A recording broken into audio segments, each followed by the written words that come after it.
جس طرح Peoples party کے ساتھ ہوا۔ آپ کو پتا ہے پیپلز پارٹی کا ہب تھا پنجاب خاص طور سے، یہیں سے سیٹیں سب سے زیادہ لے کے بھٹو صاحب نے حکومت بنائی 2 دفعہ، یہیں سے سیٹیں لے کے 3 دفعہ آلموسٹ پیپلز پارٹی نے حکومت بنائی، یہ ٹھیک ہے نہیں؟ یہیں سے سیٹیں زیادہ لے کے 3 دفعہ نواز شریف صاحب نے حکومت بنائی۔ تو یہ جو یعنی پنجاب کا جو ووٹر ہے یہ کم نہیں ہے، آپ کو پتا ہے کہ لارجسٹ پاپولیشن ہے، لارجسٹ نمبر آف سیٹس ہیں ان دا نیشنل اسمبلی۔ تو یہ اس پارٹی کا اگر یہاں پر اس کو ذوف پہنچے گا، جو کہ یقینی ہے وہ پہنچے گا، کیونکہ لیڈرشپ یا جیلوں میں ہے یا مفرور ہے یا چھپے ہوئے ہیں۔ جو لیڈر ہیں پارٹی کے ان کو مقدمات کا سامنا ہے، اور مقدمات جو ہیں وہ بڑی خوفناک نوعیت کے ہیں، اس لیے اس میں ان کا کیا مستقبل ہوگا، کیا بنے گا، اس کے بارے میں کچھ کہنا مشکل ہے۔ میں 3 مقدمات کا ذکر کر دیتا ہوں صرف اپنے ویورز کی کنزمپشن کے لیے، کہ جو توشہ خانہ کیس ہے یہ بہت سیریس نوعیت کا ہے، اس میں کسی ثبوت کی ضرورت نہیں ہے۔ یہ میں بات کر رہا ہوں جو اوپن اینڈ شٹ کیسز ہیں۔ اسی طرح سے جو فورن فنڈنگ ہے، جو فورن فنڈنگ کو انتہائی سازش کے تحت اس وقت کی عدلیہ نے، نام لینے کی ضرورت نہیں ہے، آپ سمجھ جائیں گی، انہوں نے پہلے تو اس کو یعنی ممنوع فورن فنڈنگ کی بجائے ممنوع فنڈنگ قرار دے کے جرم کی نوعیت کو کم از کم آدھا کر دیا۔ لیکن اس کے چونکہ شواہد اور گواہیاں ایسی ہیں، یعنی جب اسٹیٹ بینک آف پاکستان یہ کہے کہ یہ 34 اکاؤنٹس ہیں جو انہوں نے ڈکلیئر نہیں کیے لیکن اس کے اندر پیسے آتے رہے ہیں، صحیح، ٹھیک ہے جی، پھر آپ کو فنڈنگ کہاں سے آ رہی ہے جی؟ آپ کو آ رہی ہے اسرائیل سے، آپ کو فنڈنگ آ رہی ہے انڈیا سے، تو اس سب کچھ کو جسٹیفائی کرنا جو ہے وہ اتنا آسان کام نہیں ہے۔ یعنی کٹ اینڈ شارٹ بخاری صاحب یہی کہہ رہے ہیں کہ اب اتنا آسان نہیں ہوگا ایک دم سے دوبارہ۔ ایک آخری کیس کا ذکر کرنا بہت ضروری ہے، وہ ہے ان کی مبینہ بیٹی کے حوالے سے جو ٹیرن خان کا کیس ہے۔ اگر اس کے حقائق پر آپ جائیں تو وہ بھی اوپن اینڈ شٹ کیس ہے۔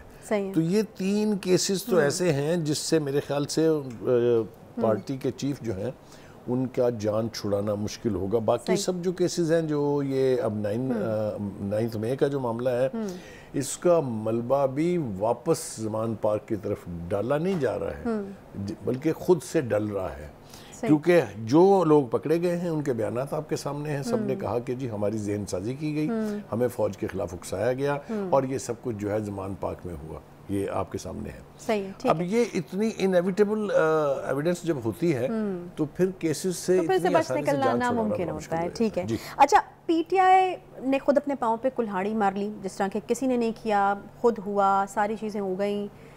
کیا واقعی یہ سب کی بینیفیشری جو ہے وہ نون لیگ ہو پائے گی، یا نون لیگ جو ہے وہ اتنی اچھی پوزیشن میں ہے کہ اب پی ٹی آئی نہیں تو پھر نون لیگ ہی نون لیگ ہے؟ یا آپ کو لگتا ہے کہ بہت سارے ایسے فیکٹرز ہیں جو کہ اب واپس، جو پہلے ایک پاپولیرٹی تھی نون لیگ کی، وہاں تک پہنچنا ابھی ان کے لیے ذرا مشکل ہے؟ حکومت بھی وہ کر رہے ہیں، حالات بھی خراب ہیں، معیشت بھی ڈوبی ہوئی ہے۔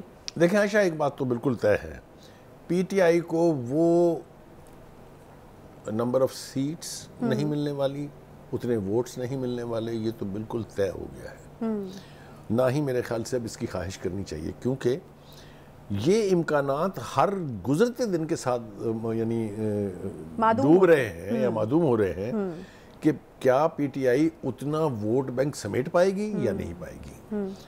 دیکھیے، جب لیڈرشپ جیلوں میں ہوگی، جب ورکرز روپوش ہوں گے، جب پارٹی کا سربراہ جو ہے وہ مقدمات کا سامنا کر رہا ہوگا، تو کون سا الیکشن ہوگا؟ مجھے بتائیے، کس الیکشن کی تیاری وہ کریں گے، کیسے کریں گے؟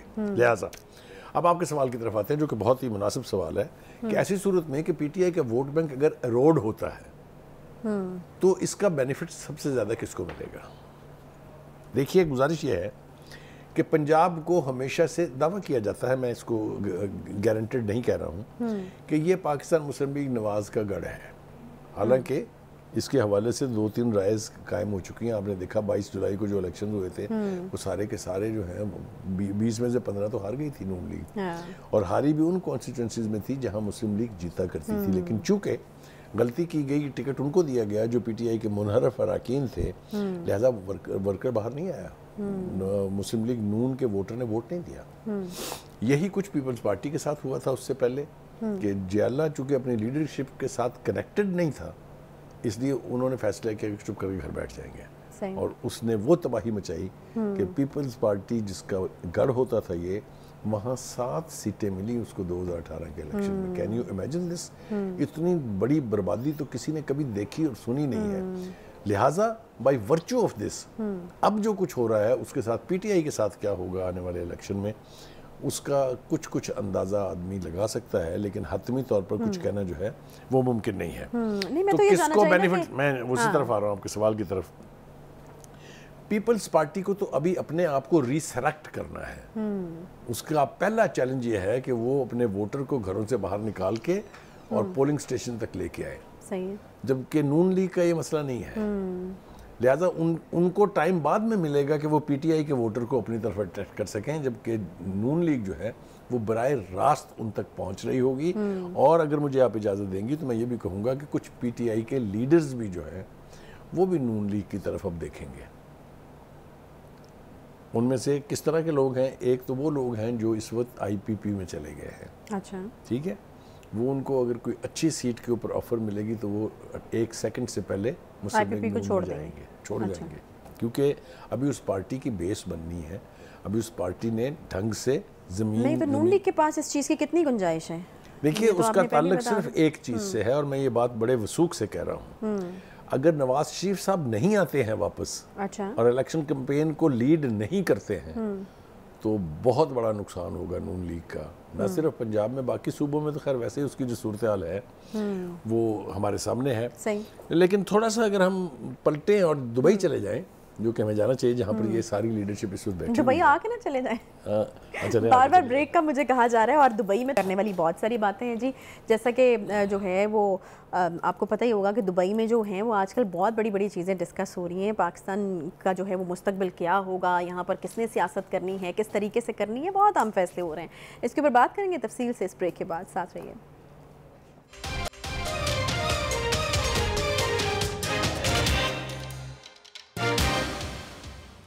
ویلکم بیک جی. بریک کے بعد ایک بار پھر سے آپ کو خوش آمدید کہتے ہیں. بخاری صاحب، ایک سوال جو ہے وہ بہت زیادہ اٹھ رہا ہے، اور وہ سوال یہ ہے جی کہ اسمبلیاں مدت پوری کریں گی یا نہیں کریں گی؟ کیا پہلے توڑ دیا جائے گا یا پوری کرنے دی جائے گی؟ اچھا، اب اس کے بیچ میں کیا ہے؟ مطلب کیا ہے ایسا جس کی وجہ سے یہ سوچا جا رہا ہے کہ پہلے توڑ دی جائے؟ مدت پوری ہو رہی تو ٹھیک ہے، مدت پوری ہونے دیں، اچھی بات ہے، لیکن پہلے توڑنے کے بارے میں کیا؟ اس میں ایک بائٹ ہے، وہ آپ کو بھی سمجھ آنی چاہیے، ہم اپنے ناظرین کو بھی سمجھانے کی کوشش کرتے ہیں. اگر اسمبلی 1 دن پہلے ٹوٹتی ہے تو الیکشن 90 دن کے بعد ہوں گے. اچھا. اور اسمبلی اگر اپنے وقت پر ٹوٹتی ہے تو الیکشن 60 دن کے بعد ہوں گے. یعنی آپ کو 30 دن کا ایک ونڈو مل جاتا ہے پھر. Therefore وہ 1 یا 2 دن پہلے توڑیں گے اسمبلی، یہ تو طے ہے. اچھا، یہ طے ہو گیا، ٹھیک ہے. کیونکہ آپ کو 1 مہینہ اور مل جاتا ہے منور کرنے کے لیے، مینیج کرنے کے لیے. اصل مسئلہ یہ ہے کہ کیا پی ٹی آئی جو ہے وہ اس الیکشن میں لڑے گی، پہلا سوال. اور دوسرا، اگر لڑے گی تو کیا نتائج توقع کیے جا سکتے ہیں. ٹھیک ہے.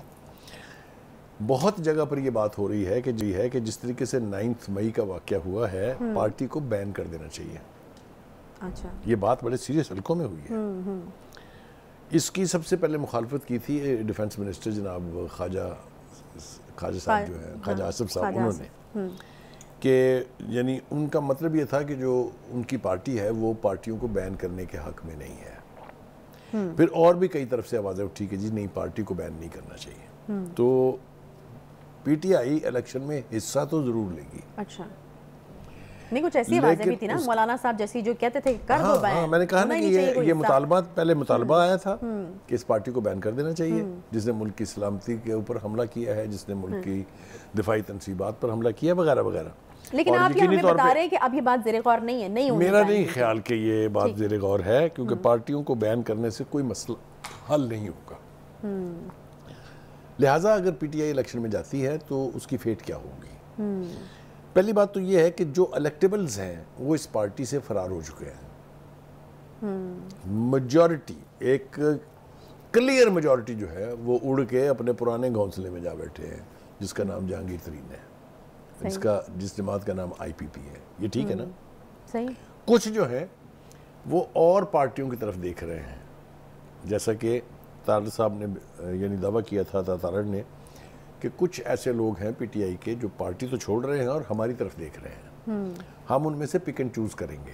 اچھا، یہ کہا ہے. ہاں، بالکل یہ کہا ہے. دوسری بات یہ ہے کہ اصل مقابلہ جو ہے وہ اب کیا پی ٹی آئی اور نون لیگ کا ہے پنجاب میں یا پی ٹی آئی اور یا نون لیگ اور پیپلز پارٹی کا ہے؟ یہ بہت بڑا سوال ہے. حلقے میں آئی پی پی کی کیا جگہ ہے؟ میں آ رہا ہوں، وہیں آ رہا ہوں. دیکھیے کوئی بھی جماعت اپنے بننے کے اتنے مختصر عرصے کے بعد کوئی بڑا یعنی اپسیٹ نہیں کر سکتی. یہ تو بالکل طے بات ہے. اس لیے انہیں ابھی پارٹی کو تشکیل دینا ہے، ابھی ان کی پارٹی میں آفس بیرر بننے ہیں، ابھی ان کی پارٹی کو گراس روٹ لیول پہ جا کے یعنی لوکل باڈی لیول تک اپنے بندے مقرر کرنے ہیں. بڑا لمبا چوڑا کام ہے. آپ کہہ رہے ہیں کہ جب تک الیکشن ہوں گے تب تک تو بیسک مینجمنٹ والے پروسیجر ویری کریکٹ. دیئرفور ان کا کوئی اتنا بڑا اپسیٹ رزلٹ آنے کی توقع نہیں ہے. صحیح ہے. اس صورت میں پھر پیپلز پارٹی کی یہ خواہش ہے کہ ایسے علاقے جہاں پی ٹی آئی کے الیکٹیبلز تھے وہاں ان کو سپیس دی جائے. اور وہ جو پچھلے دنوں ملاقاتیں ہوئی ہیں پاکستان کے باہر، اس کا بھی مطمع نظر یہی تھا کہ آپس میں بیٹھ کے کوئی فیصلہ کر لیا جائے اور کچھ گیو اینڈ ٹیک کر کے صورتحال کو یعنی اپنے انٹرسٹ اپنے فائدے کے لیے ٹرن کیا جا سکے. پیپلز پارٹی کا تقاضا ہے، باقاعدہ ہمارے سامنے یہ مطالبہ آیا ہے کہ جی وہ یہ چاہ رہے ہیں کہ جو ان کی پارٹی کے چند سٹالورٹس ہیں پنجاب میں، ان کے مقابلے میں نون لیگ اپنا امیدوار کھڑا نہ کرے. صحیح ہے. یہاں پہ بڑا ایک امپورٹنٹ سوال ہے، میں کر لوں؟ کر لیں آپ فوراً. آپ کو سوال کرنے سے آپ کو کسی چیز سے کوئی نہیں روک سکتا آج. اچھا بخاری صاحب مجھے یہ بتائیے کہ یہ آپس میں ہی طے کر لیں گے یا نیچے لوگوں کو کیا سمجھتے ہیں؟ آپس میں آپ طے کر لیں گے، اگر نیچے نون لیگ کا ووٹر پیپلز پارٹی کو ووٹ نہیں دینا چاہتا تو نون لیگ کو یہ نہیں لگے گا کہ ہم وہ سیٹ لوز کر دیں، مطلب نہ وہ پیپلز پارٹی کے کام آئی نہ ہمارے کام آئی. نون لیگ کا ووٹر کیوں ووٹ دے گا؟ اس قسم کی صورتحال میں ہوتا ہے یہ بات آپ کی بالکل ٹھیک ہے. آپ نے صحیح اندازہ لگایا کہ جو دوسری پارٹی کا ووٹر ہے جس کا کینڈیڈیٹ فیلڈ میں نہیں ہے وہ نہیں نکلتا گھر سے، لیکن وہ جو ووٹ ڈیوائیڈ ہونا تھا وہ تو نہیں ہوگا نا. اس کا بینیفٹ تو کسی ایک جماعت کو ملے گا نا. اگر نون لیگ کا ورکر نہیں نکل رہا ہے تو Peoples Party will have an open field. اچھا مطلب آئی پی پی کو مل سکتا ہے. آئی پی پی میں نے آپ سے بتایا نا کہ آئی پی پی میں ابھی اتنی گنجائش نہیں ہے کہ وہ اتنی اہم سیٹوں پر جن کے نام میں لینا چاہ رہا تھا جو آپ نے مجھے نہیں لینے دیے، مثلا قاہرہ صاحب ہیں، مثلا یوسف رضا گیلانی ہیں، ان کے بیٹے ہیں، نظر محمد چند صاحب ہیں، یہ جو اس طرح کے لوگ ہیں، قاہرہ ہیں، قمر الزمان قاہرہ، یہ بڑے نام ہیں. یہ جس علاقے سے بھی الیکشن لڑیں گے وہاں سے بہت ووٹ سمیٹیں گے کہ پہلے بھی الیکشنوں میں جیتتے آئے ہیں. یہ ویک کینڈیڈیٹس نہیں ہیں اور ان کے مقابلے میں نون لیگ کے کینڈیڈیٹس بھی تگڑے ہی ہونے سے اگر وہ کھڑے کریں اگر نہ کھڑے. یہی تو وجہ ہے کہ تو اگر وہ نہیں کھڑے کریں زرداری صاحب کی خواہش یہ ہے کہ ان کے مقابلے میں نون لیگ کا بندہ کھڑا ہی نہ ہو. اچھا لیکن اس کے مقابلے میں پھر گنجائش دینی پڑے گی زرداری صاحب کو سندھ میں. سندھ میں بھی آپ کو پتا نا نون لیگ کے 6 7 8 بندے تو الیکٹ ہو ایک ہاتھ لو والی ڈیل ہوگی. یا گیو اینڈ ٹیک ہے. اسی طرح سے کے پی کے میں اور اسی طرح سے بلوچستان میں آپ نے دیکھا کہ پیپلز پارٹی اپنے پنجے گاڑ رہی ہے، وہاں اس کی پوزیشن سٹرونگ ہو رہی ہے اور وہاں نون لیگ کا کینڈیڈیٹ بھی ضرور ایک آدھا جیتتا ہے. تو یہ میرے خیال سے ساری جو گیو اینڈ ٹیک ہے نا یہ بہت جلد طے ہو جائے گی آپس میں. کیونکہ اگر پیپلز پارٹی اور نون لیگ نے ایک دوسرے کے خلاف ایک دوسرے کے سیاسی دشمن کے طور پہ الیکشن لڑنا ہے تو پھر دونوں کا نقصان ہوگا، فائدہ نہیں ہوگا. اچھا ہاں یہ ایک بات بالکل واضح ہے. تو لوزر کون ہوا؟ P T I. بینیفیشری کون نہیں ہے؟ آئی پی پی. سو جس کو کہتے ہیں نا جو مین پنجابی میں کہتے ہیں پیڑ پائے گا یا جو مین مقابلہ ہوگا وہ ہوگا نون لیگ اور پیپلز پارٹی کا. ٹھیک ہے جی ایک بریک یہاں پہ لیتے ہیں. سب کچھ ہو جائے گا، ایڈجسٹ ہو جائیں گی، الیکشن بھی ہو جائے گا اور جیسے کہ بخاری صاحب نے کہا کہ مین مقابلہ جو ہے وہ ہو جائے گا اور چلیں یہ مان لیں گے جی کہ کوئی مخلوط قسم کی حکومت جو ہے وہ ہمیں دیکھنے کو ملے گی. لیکن حکومت جب بن جائے گی تو پھر چیلنجز کیا ہوں گے؟ کیونکہ یہ جو حکومت اب آنے والی ہے یہ کوئی اتنی پھولوں کی سیج والی حکومت نہیں ہے. اس میں بہت بڑے بڑے چیلنجز ہیں. ان سے کس طرح سے نمٹا جائے گا اور کتنے بڑے چیلنجز ہیں نئی آنے والی حکومت کے لیے، اس پر ہم بات کریں گے ایک چھوٹے سے بریک کے بعد. ساتھ رہیے.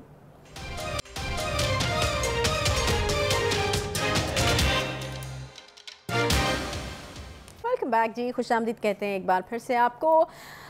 اگلی حکومت کے چیلنجز بخاری صاحب کیا ہوں گے؟ حکومت بن جائے گی، آپس میں مل بانٹ کے بیٹھ جائیں گے، مخلوط حکومت ہوگی، لیکن چیلنجز کتنے بڑے ہیں اور اس سے کس طرح سے نمٹا جائے گا؟ کیونکہ اگر پھر یہ ناکام ہوتے ہیں تو پھر وہی والی بات جو آپ پہلے بھی کرتے رہے ہیں کہ پھر تیسری جو طاقت ہے اس کے لیے گنجائش بڑی بنتی ہوئی ہے. تو یہ کرنا ہی پڑے گا ان دونوں کو کچھ نہ کچھ مل کے. دیکھیے پہلی بات تو یہ ہے آج جب مجھے بتایا گیا کہ جی عید کا پروگرام ہے، آپ نے آنا ہے، میرا خیال یہ تھا کہ آپ کچھ نہ کچھ گھر سے بنا کے لائیں گی کو اچھا خاصا کھانا پینا ہوگا. بھائی صاحب مجھے لگا آپ نے پورا دن خوب کھایا ہوگا, آپ ذرا تھوڑا سا وہ ہم نے تو انتظار میں آپ کے کچھ کیا ہی نہیں ہے, میں نے کہا جب وہ پہنچ جائیں گے. بھائی صاحب یہ پہلے بتانا چاہیے تھا, یہ بتایا تھوڑی جاتا ہے, یہ تو اپنی اپنی ذمہ داری فیل کی جاتی ہے. میں تو سینڈوچ بنا کے لایا ہوں آپ کے لیے. اچھا بڑی مہربانی جی, بہت شکریہ. ٹھیک ہے جی, آ جائیے جناب آپ کے سوال کی طرف. یس, بہت اہم سوال ہے, کس کی حکومت بنے گی, کون نگران وزیر اعظم ہوگا. دیکھیے ایک تو بات مجھے اپنے طور پر, if I am a small student of history and politics, مجھے یہ لگتا ہے کہ یہ اگلی حکومت جو ہے یہ کولیشن گورنمنٹ ہوگی, یہ کسی ایک پارٹی کی حکومت نہیں ہوگی. اب وہ کولیشن کن کی ہوگی؟ کولیشن جو ہے وہ پیپلز پارٹی اور نون لیگ کی ہوگی. صحیح ہے. یہ دونوں آپس میں گیو اینڈ ٹیک کے نتیجے میں, جس کا حوالہ ہم نے ابھی پچھلے سیگمنٹ میں دیا تھا, یہ گیو اینڈ ٹیک میں اپنی سیٹ ایڈجسٹمنٹ کر لیں گے, سندھ اور پنجاب میں ان کی سیٹلمنٹ ہو جائے گی اور وہاں مل کے حکومت کریں گے. یہ مجھے ایک سیناریو نظر آتا ہے کہ آنے والے وقت میں یہ ہونے جا رہا ہے. اچھا, تو پھر کے پی اور بلوچستان رہ گئے. کے پی اور بلوچستان میں نے کہا نا کہ اس میں یہ دونوں پارٹیاں مل کے کہیں نہ کہیں اپنا انڈرسٹینڈنگ کر کے وہاں اپنی چھوٹی موٹی ریپرزنٹیشن جو ہے اس کو یقینی بنائیں گی. پیپلز پارٹی سٹرونگ ہے بلوچستان میں, نون لیگ سٹرونگ ہے کے پی کے میں. لیکن یہ حقائق ہے نا, زمینی حقائق ہیں. امیر مقام جیسا بندہ وہاں بیٹھا ہے, اس سے پہلے مہتاب عباسی صاحب تھے. تو یہ سارے لوگ جو ہیں, مطلب یہ کہ ان کی نمائندگی ضرور ہوگی لیکن بہت زیادہ ویزیبل نہیں ہوگی. دیئرفور پیپلز پارٹی ریسٹرکٹ ہوگی سندھ تک, وہاں اس کی حکومت ہوگی. پنجاب میں نون لیگ کی حکومت بن سکتی ہے, یا کہیں نہ کہیں کوئی تھوڑی بہت ایڈجسٹمنٹ پیپلز پارٹی کے ساتھ ہو سکتی ہے. سینٹر میں بہرحال کولیشن گورنمنٹ بنے گی, چونکہ دیکھیں نا سندھ کا بھی پورا ووٹ ملے گا پیپلز پارٹی کو, پنجاب سے بھی کچھ سیٹیں اس کو مل جائیں گی, تو وہ بڑی سٹرونگ پوزیشن میں ہوگا. بھائی صاحب اتنی مخلوط حکومت تو نہیں ہو جائے گی کہ اپوزیشن میں بیٹھنے کے لیے نہ کوئی ملے؟ نہیں, ایسا نہیں. اپوزیشن میں کون ہوگا؟ بالکل ٹھیک, آپ کا سوال بالکل ٹھیک ہے, لیکن اس میں آئی پی پی ہوگی, اس میں دینی جماعتیں ہوں گی, اس میں تحریک انصاف کی بھی کوئی, اس میں جے یو آئی تو خیر مخلوق حکومت کا حصہ بن جائے گی, تحریک انصاف بھی ہوگی یقینی طور پہ. یہ میں نے پہلے بھی کہا تھا, پھر کہہ رہا ہوں, اس کو آپ وائپ آؤٹ نہیں کر سکتے اسکرین سے. تو پھر یہ تو مجھے اپوزیشن بھی بہت بٹی بھی لگ رہی ہے. آئی پی پی اور تحریک انصاف اپوزیشن میں بیٹھی ہوں گی بالکل منہ موڑ کے. ہاں مطلب وہ اس طرح کا پہلے بھی کئی ایک دفعہ تجربہ ہوا ہے.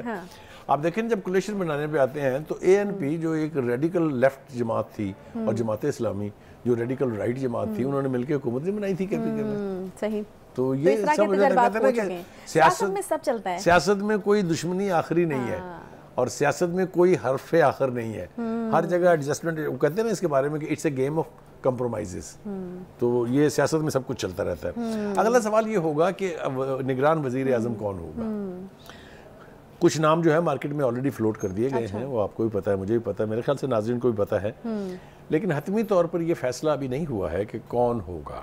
اچھا, میرا خیال یہ ہے کہ جو بھی شخص نگران وزیر اعظم بنے گا اس کو تمام پارٹیوں کا اعتماد حاصل ہونا چاہیے. اچھا, بہت ہی کریٹیکل لمحات ہوں گے وہ, بہت کریٹیکل موقع ہوگا وہ, اور اس صورتحال کو بیلنس رکھنے کے لیے you need a qualified experience person. وہ اب کیا تجربہ ہونے جا رہا ہے مجھے اس کا تو اندازہ بھی نہیں ہے. ہاں obviously وہ سب کے لیے ایکسیپٹیبل ضرور ہونا چاہیے. یہ ایسا نہیں ہونا چاہیے کہ اس کو آپ اسٹیٹ اوے برانڈ کر دیں کہ یہ تو نون لیگ کا بندہ ہے یا یہ پیپلز پارٹی کا ہے. سب میں میرا خیال میں پیپلز پارٹی نون لیگ کی بات کریں, اگر ان دونوں کی حمایت اس کو حاصل ہوگی. اب آپ یہ تو نہیں کہہ سکتے کہ خان صاحب کا بھی اس کے اوپر ماننا ضروری ہے. نہیں, یہ ہوتا بھی نہیں کبھی, سب پارٹیاں اتفاق نہیں کرتی. دو مین اسٹیک ہولڈر ہیں جن کا ایک نام پہ اتفاق ہونا. دیکھیں بنیادی طور پر اصول یہ ہے کہ نگران وزیر اعظم ہوگا جو اس وقت کی حکومت اور جو اپوزیشن ہے وہ نام بھیجیں گے, ان 3 ناموں میں سے کوئی ایک نام ہو جائے گا. یہی ہوتا ہے ہمیشہ سے. تو اس وقت اپوزیشن تو وہاں پر وہ منحرف اراکین ہیں تحریک انصاف کے جو بیٹھے ہوئے ہیں اور جو آلموسٹ حکومت کا حصہ ہی کہہ لیں آپ ان کو. لہٰذا مجھے اس کے اندر کوئی تصاد تو دکھائی نہیں دیتا, لیکن وہ شخص کون ہوگا اس کے اوپر ان 2 مین پارٹیوں کا کنسنسس ہونا بہت ضروری ہے. ایک طرف تو یہ رہا. دوسری طرف یہ ہے کہ چیلنجز کیا ہوں گے. آپ نے بہت اہم سوال پوچھا, اس کے لیے ہمارے پاس زیادہ وقت تو نہیں ہے. بالکل بھی نہیں. پہلی بات تو یہ ہے کہ آئی ایم ایف کا معاہدہ ہو چکا ہوگا, مجھے پتہ نہیں کیوں یہ یقین ہے. آج نہیں تو کل, کل نہیں تو پرسوں, پرسوں نہیں تو عید کے فوراً بعد اس کا اعلان ہو جائے گا. آج بھی 4تھی مرتبہ شہباز شریف صاحب جو ہیں ان کا رابطہ بھی ان سے ہوا ہے, اور ایسے آثار ہیں کہ یہ جو اکنامک چیلنج ہے یہ کسی حد تک یہ جن جو ہے یہ بوتل میں بند کر دیا جائے گا. ٹھیک ہے, مطلب اس سے زیادہ ٹھیک ہے بوتل میں بند کر دیا جائے گا. آئی ایم ایف جو ہے اس کو بڑا امپورٹنٹ بھی کنسیڈر کر, حکومت بھی جو ہے وہ سکون کا سانس لے گی. اسحاق ڈار صاحب جو بڑا چڑھ جاتے تھے اس سوال سے, وہ بھی ذرا آسانی میں ہوں گے. لیکن مجھے یہ بتائیے ٹرکل ڈاؤن افیکٹ ہوگا یا نہیں ہوگا, عوام کو بھی کچھ آسانی اس سے ملے گی یا نہیں ملے گی؟ دیکھیے عوام کو ریلیف دیے بغیر کوئی حکومت اب قائم نہیں رہ سکتی.